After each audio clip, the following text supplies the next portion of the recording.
News View, here for you.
Welcome to News View for this last weekend in May, I believe.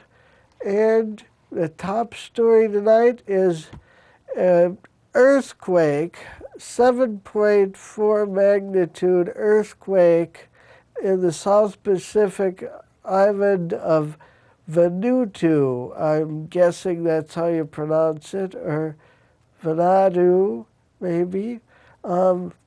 The earthquake struck at 1:14 p.m.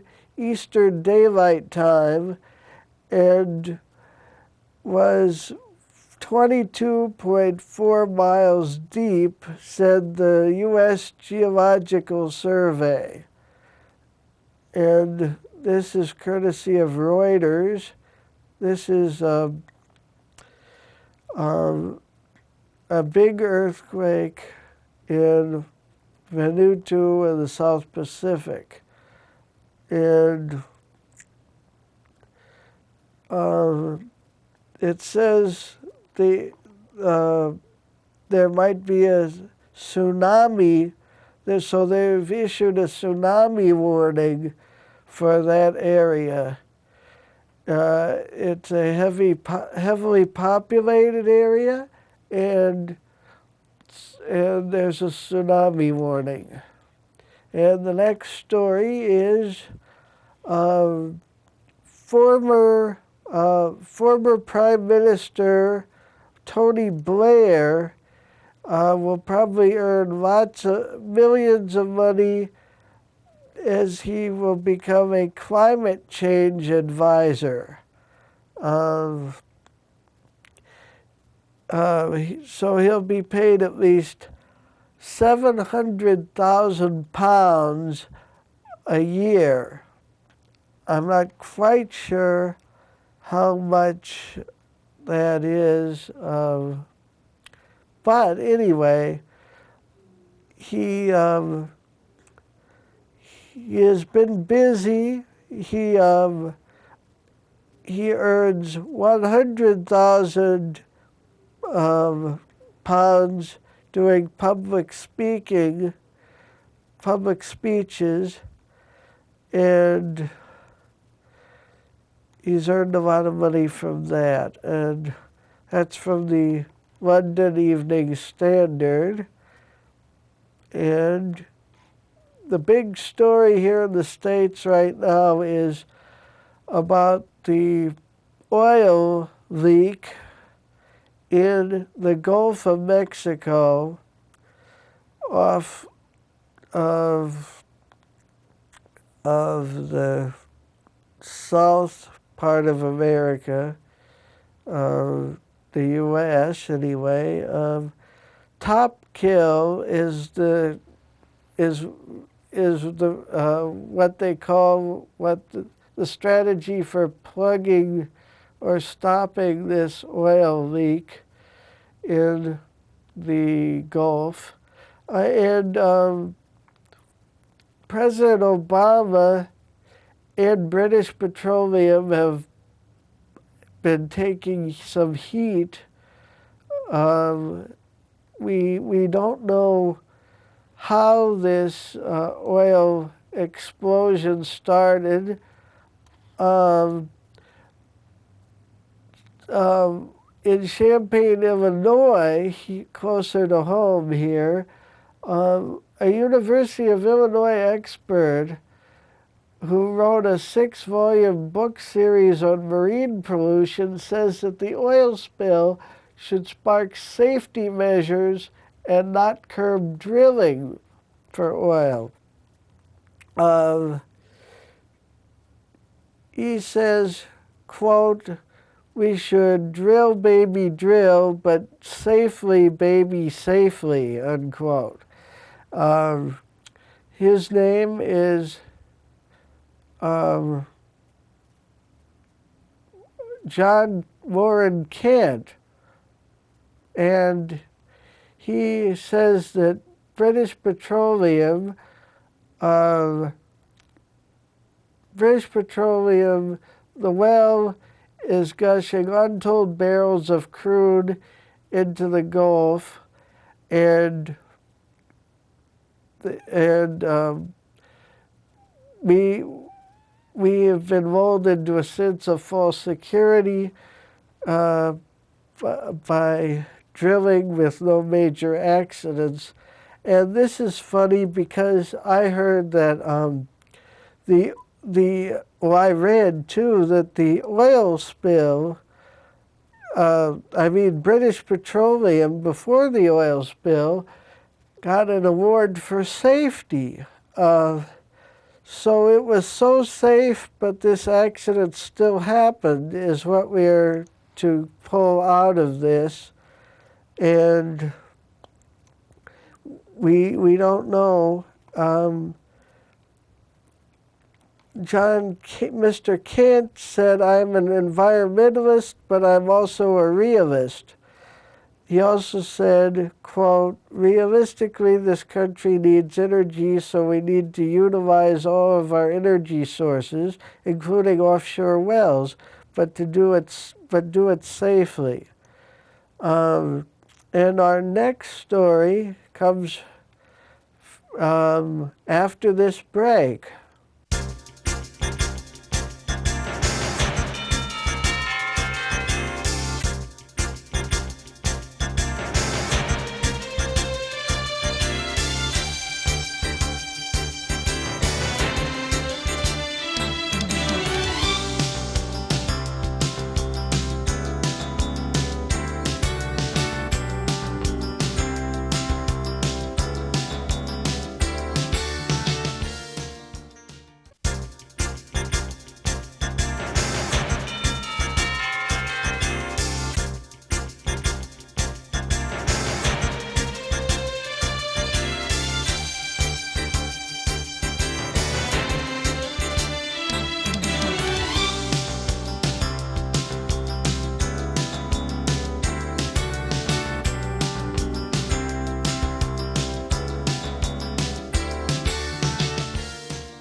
Okay, welcome back to Newsview. I'm Michael Badger. Dateline Greenup, Illinois. A 14-year-old teenager has been charged with setting fire to a shoe factory, or a former shoe factory in Greenup. He was formally charged Monday, according to attorneys in juvenile court in Cumberland County.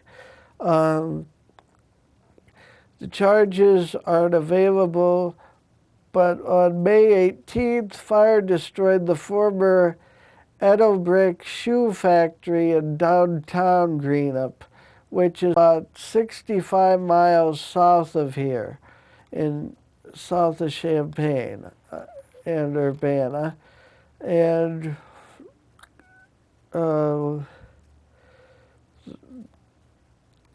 if you have any email for me, I'll tell you. Well, there's the address. It's mbadger@newsview.info. And that is the new address for Newsview. please send anything regarding the show, any ideas, questions, complaints to that address, or you can call the station at the phone number on the screen. The next news story is a former Grant Park police chief was sentenced to over 5 years in prison for a scam.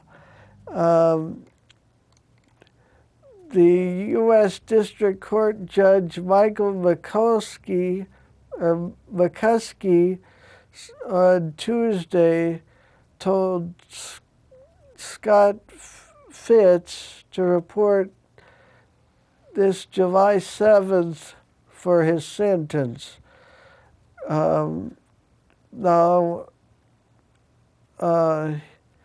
also ordered Fitz to give up 224 $1,760,000 and $60. Well, including $58,046 to the IRS. So he was ordered to give all that money to the IRS, and he pleaded guilty last year, and he said he paid a woman $38,242 to pose as a prostitute and lure people into arrest by his officers.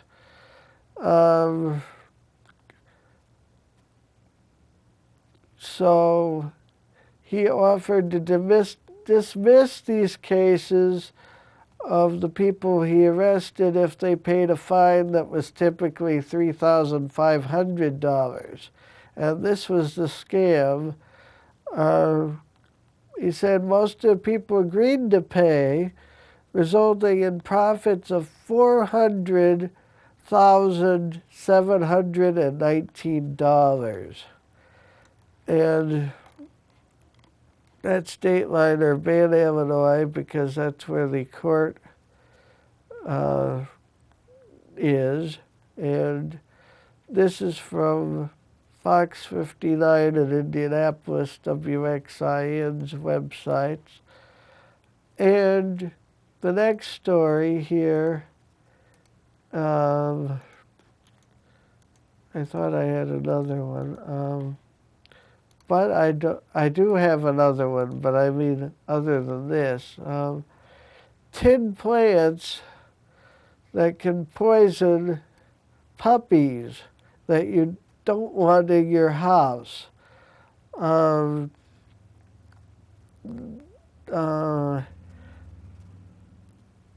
Let's see here. Autumn crocus, azaleas or rhododendron, daffodils. You don't want hyacinth, Japanese yew, lily of the valley, orlinder or nerum, rhubarb or rheum, sago palm, or tomato. It says tomato itself contains solanine, a toxic ingredient that can prompt gastric upset, depression, weakness, and decrease the heart rate in a puppy. So you should keep all of these away from puppies or other pets, I think. These once again are the top 10 most common poisonous houseplants for dogs. You should keep dogs away from the autumn crocus, the azalea, the daffodil, the hyacinth, Japanese yew, lily of the valley, orlinder or nero, orlander, I should say, rhubarb, sago palm or cycads, and the tomato or the Mycopersian, I believe is how you pronounce that. So keep those away from dogs. If you have any dogs, they can be poisonous to your dogs, so keep them away from them. And on Monday night, WILL TV, radio, AM and FM, and HD, I guess too, all went off the air due to technical difficulties of Monday night.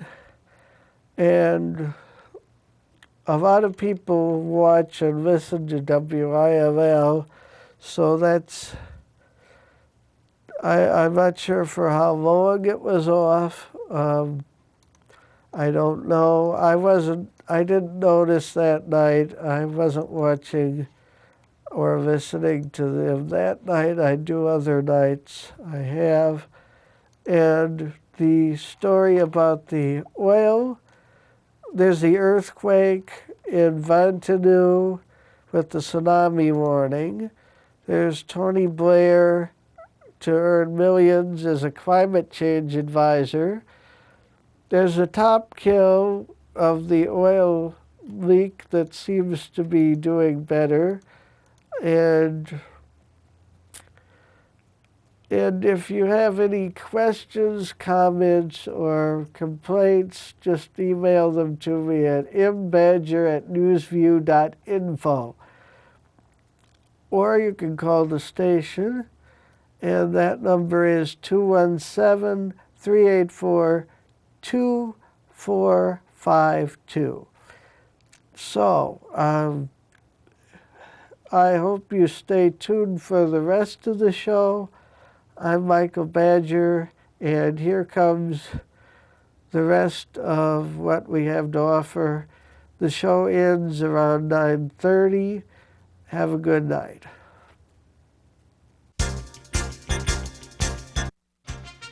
And here is your NewsView weather forecast for the weekend. Friday night, low temperature 56 degrees Fahrenheit and mostly clear.